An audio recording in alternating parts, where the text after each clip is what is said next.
had less abdominal pain. It was a true miracle for them. There's a list here of conditions that was originally developed by Dr. Todd McArea, who was a pioneer in terms of medical marijuana. He actually worked for the National Institute of Mental Health, and his job was to give out grants for doing studies on cannabis. He thought he was there to find out how cannabis was useful to treat medical conditions. NIMH thought he was there to hand out grants to see how dangerous it was. This was a marriage made in hell, and he did not stay with the National Institute of Mental Health for very long. Cannabis is seen as a neuroprotective agent, and we have found that it has provided benefits for people with multiple sclerosis. It certainly treats their neuropathic pain and their muscle spasm, but more importantly, people who were placed on Sativex, the tinctured cannabis, in early studies in Great Britain have remained on it for years and years. And rather than progress, their multiple sclerosis has stayed the same, suggesting that cannabis may not only be effective in reducing the symptoms, but also in slowing the progression of disease. It's helpful in dealing with the anxiety of people that have Alzheimer's disease. It's helpful in dealing with the muscle spasms that are associated with Parkinson's disease. When it comes to psychological illnesses, cannabis is useful in not only treating depression, which I already mentioned, but also bipolar disorder, which is depression and mania.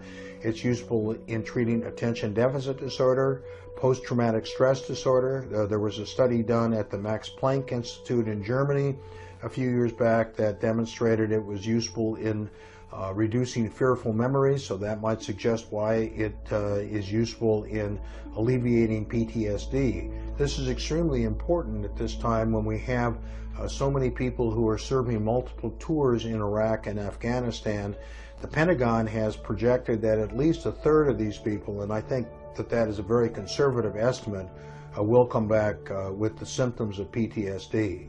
As a matter of fact, in regards to PTSD, both the Israeli government and the Croatian government have given their troops cannabis for treatment of PTSD.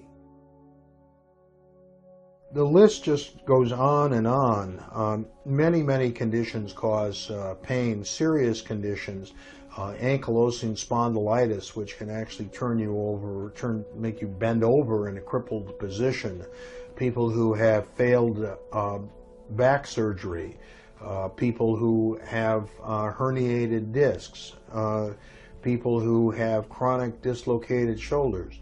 All of these people get relief from cannabis, and they find that the cannabis provides that relief with fewer side effects than the opiates do. Another thing that is sort of counterintuitive where cannabis is useful is in the treatment of asthma. You may have seen the ads for Advair that say it's both a bronchodilator and an anti-inflammatory.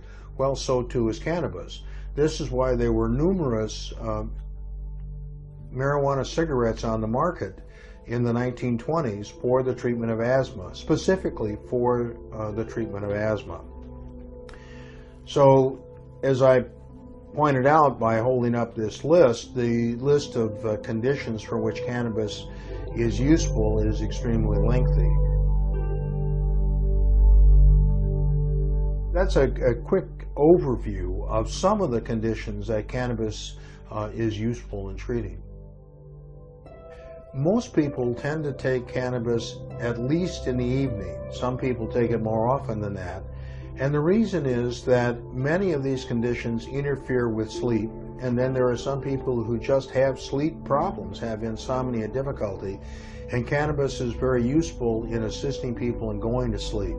Now, if they have difficulty staying asleep, in addition to smoking or vaporizing or using it sublingually, they should also use it as an edible or drink it, because it will kick in 45 minutes into their sleep, and it will be effective for about 5 to 6 hours. There are a number of different ways of administering cannabis, of getting it into the body. Smoking and vaporizing cause the chemicals to get into the body upstream of the liver. So you have unmetabolized cannabinoids that are going to the brain. Now, this doesn't mean that when the cannabinoids go through the liver that they are inactivated, but it means that they're different. 85% of the cannabinoid is metabolized on its first pass through the liver. The other thing is that when it goes to the brain immediately by the respiratory route of administration, the effect will be in 15 to 30 seconds. Whereas if we wait for it to go through the GI tract and through the liver, it will take 45 minutes before it's effective. Now, each one of those routes of administration is going to give you a slightly different mix of chemicals, because when you smoke it, you are oxygenating the cannabinoids and the other chemicals that are in there. So while you may be vaporizing the cannabinoids that are immediately behind where the flame is, you're also burning the cannabinoids that are right at the junction there. So that smoked marijuana is not identical to vaporized marijuana. With the vaporized marijuana, all of the volatile oils will be volatilized by the time you get to 340 degrees centigrade. And you will have removed or be exposed to about 70% fewer irritants than when you smoke it. It also has a somewhat different odor. It doesn't have the characteristic classic burnt rope odor, but it has more of a nutty odor. Now, when you eat marijuana, you're going to have metabolized 85% of the cannabinoids. People who eat it talk about having a body high as opposed to a mind high, and that is because you're being exposed to a different combination of cannabinoids. Now, some people have found that an under-the-tongue spray, which is what Sativex is an alcohol extract of the whole plant, which combines extracts from two plants, one that's high in THC for its therapeutic value, and the other that's high in CBD to keep down the euphoria, its anti-euphoria effect. And when you spray it under the tongue, it will be effective in about 15 minutes, but it will go to the brain first before going through the liver. On the other hand, there are many people in Canada where Sativex is legal that find that they still prefer cannabis to Sativex. Now, Sativex is prescribed in Canada, and it appears as though the British government and or the Spanish government may also approve Sativex in the near future for sale as a pharmaceutical in their country. The U.S. Food and Drug Administration found that Sativex, basically liquid marijuana, was safe enough to be tested on Americans, and they approved a phase 3 clinical study. Phase 3 just means with human beings, in December of 2005 to determine whether or not this under-the-tongue tincture spray was useful in relieving intractable pain in people with cancer.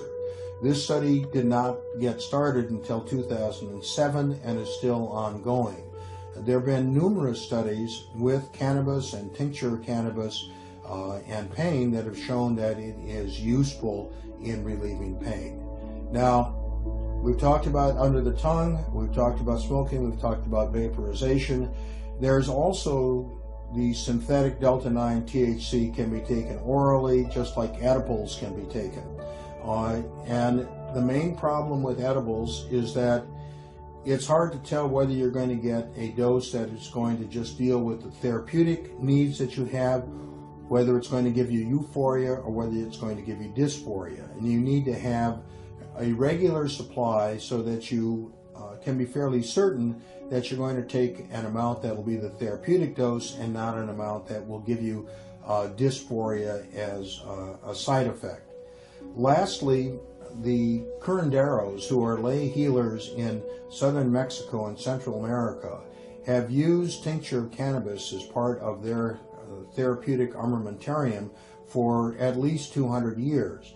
The topical application of tincture of cannabis is useful, particularly on the small joints, the fingers and toes, in dealing with pain associated with arthritis. And the reason for this is that cannabis is both an analgesic, a painkiller, and an anti-inflammatory. And we know this not only from the anecdotal evidence that we have, but also from thousands of studies that have been done around the world mainly with animals and sometimes in tissue culture. The International Cannabinoid Research Society has been around for about 20 years, and they have conferences each year that last for 3 days in which researchers from all over the world talk about the results that they have gotten doing basic science studies. With any drug that a doctor is considering recommending or prescribing, they need to balance off the therapeutic effects with the side effects. When you talk about the treatment of pain, for many people, the opiates are very effective painkillers. But for some people, the opiates cause confusion. They make it difficult for them to concentrate, difficult for them to drive. They don't enjoy playing with their kids or their grandkids. It causes them constipation.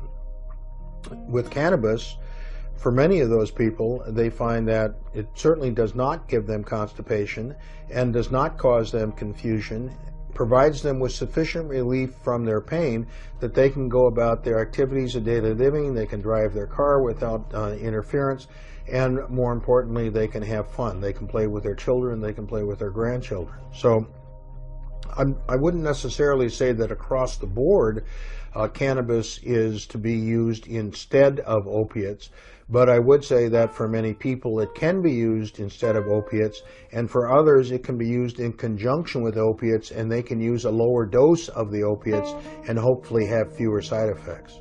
Now, any therapeutic agent that we know of has some side effects, and marijuana is no exception. The main side effect to the use of marijuana is from smoking it, and that's cough. So that can be completely avoided by eating it or drinking it, and it can be largely avoided by vaporizing.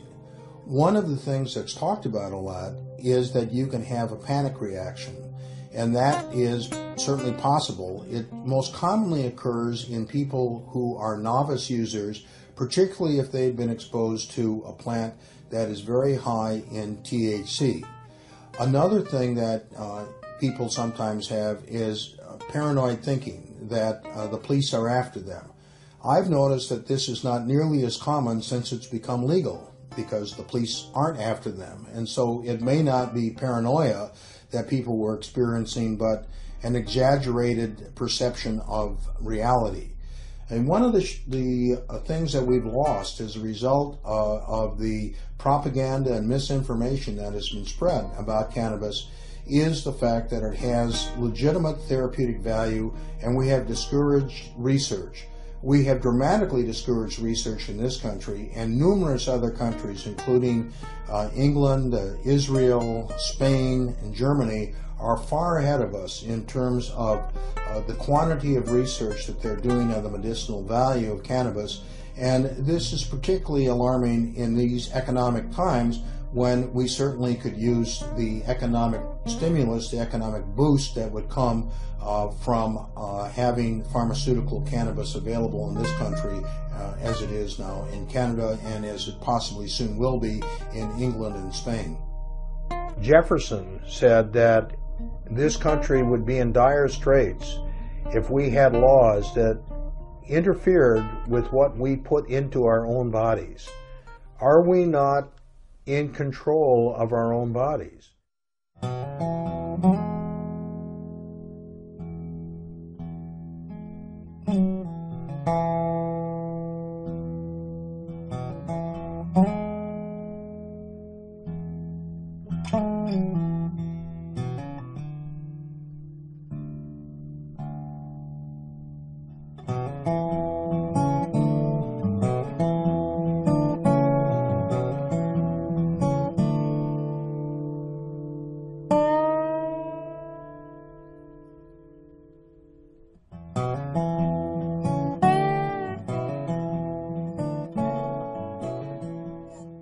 Marijuana is a medicine that patients themselves can grow.